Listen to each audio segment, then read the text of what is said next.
Why can't one husband be with multiple women and one woman or a wife can be with multiple husbands in today's society among consenting adults?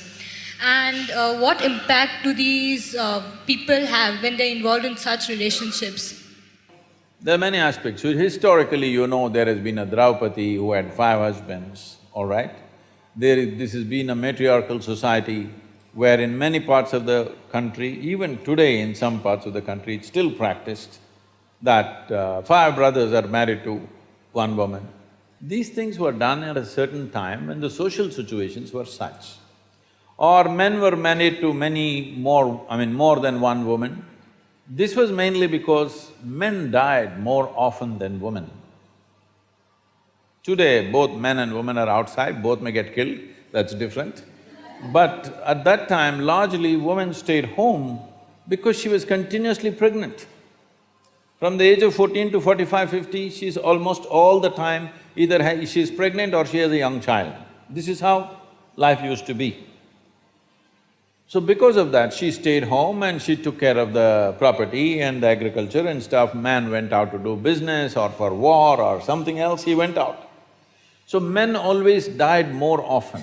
So generally, in most societies in the past, the number of men was much less than the number of women, always. This has been the state all across the world. So naturally, when so many women were there, they needed care and they needed support in the society, and those days a woman could not exist by herself. Unless she is protected by a male partner, it would be very difficult for her to exist by herself because she would be exploited in so many different ways. So always they attached themselves. So naturally a man ended up having 2, 3 women because the population ratio was like that. But now largely it's leveled out.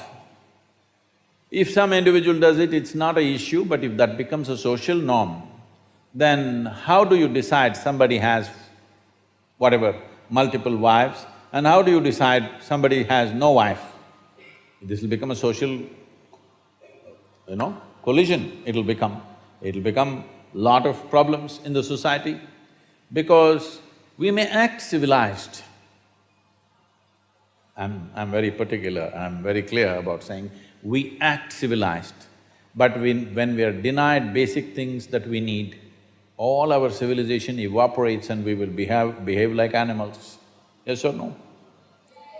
So, when fundamentals are denied, people will go flashing. So that's not going to work in today's world. And above all, the women's condition will become very bad. Those days there was no dearth, if you had land, it was okay. You had 5 wives, it doesn't matter. You had 25 acres, it was good enough, everybody ate well and that's about it. But today our requirements are not just about eating, it's about many things. So that kind of thing will lead to lot of complicated situations in the society. It's better to stick one-on-one and anyway, forever people have been doing their own things beyond the legal relationships, things have been happening in the societies. That involves a certain risk. Somebody who is willing to take that risk, that's for them. But others will live within the legal format. It's a balanced society. If you're asking this question in a more existential way, well, see, this is a certain framework of not just of bone and muscle and flesh, there is a certain energy framework. Only because of that, it takes certain form. See, if you eat mangoes every day, and let's say a cow eats mangoes every day, at some point will you or the cow get confused whether you're a cow or a human being? Or will the cow get confused? Such a thing never happens because there is a clear-cut inner framework to which flesh and blood is added. But there is a framework, an evolutionary memory framework is there, it never gets broken, isn't it? So in this framework, how strong you keep this framework, how much integrity is there to this energy framework will determine many things about your life, many aspects of your life. Especially if you want to raise this life to another level of function, it's very important you maintain this integrity.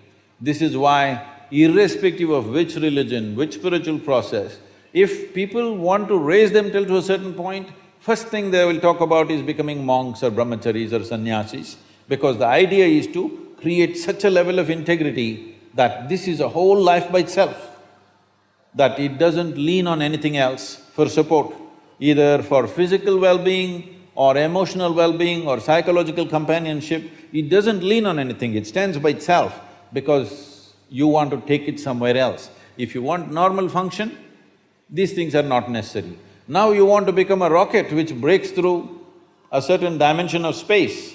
Now you need to be in a different level of force and integrity, otherwise it'll crack up.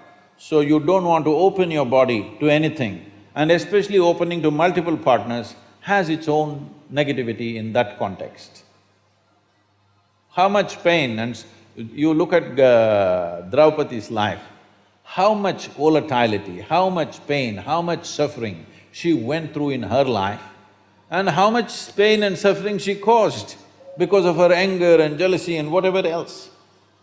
So, these things happen for variety of reasons. You can't blame everything on that one aspect, but that aspect also has a say in these aspects, because you're opening up your memory body, your energetic body, which is essentially ruled by memory, to variety of memories.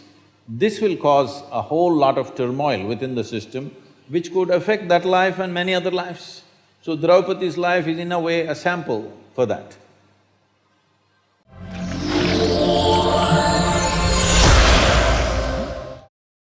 Thanks for watching. Please subscribe our channel to encourage us if you liked this video.